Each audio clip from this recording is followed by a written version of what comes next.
حضور تاجدار مدینہ سرور قلب سینہ امام الانبیاء صلی اللہ تعالی علیہ وآلہ وسلم نے ارشاد فرمایا، جمعۃ المبارک کی فضیلت بیان کرتے ہوئے کہ جو شخص جمعہ کے دن 200 مرتبہ درود پاک پڑھے، اللہ تبارک و تعالی اس کے 200 سال کے گناہ معاف فرما دیتے ہیں۔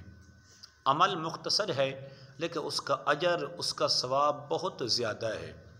اب یہاں پر یہ سوال پیدا ہوتا ہے کہ ہم نے درود پاک کون سا پڑھنا ہے اور کون سے پڑھنے کی وجہ سے انسان کو اتنا بڑا مقام ملتا ہے۔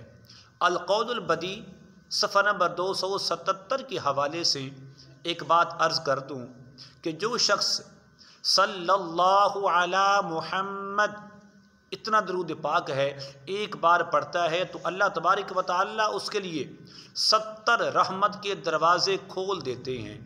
اگر وہ خوش نصیب اسی درود پاک کو 200 بار پڑھے تو اس کا مقام کتنا ہوگا، اس کو کتنا اجر ملے گا، اس کے لیے کتنی رحمت کے دروازے کھول دیے جائیں گے۔ اللہ تبارک و تعالی مجھے، آپ کو، ہم سب کو عمل کرنے کی توفیق عطا فرمائے۔ السلام علیکم ورحمۃ اللہ وبرکاتہ۔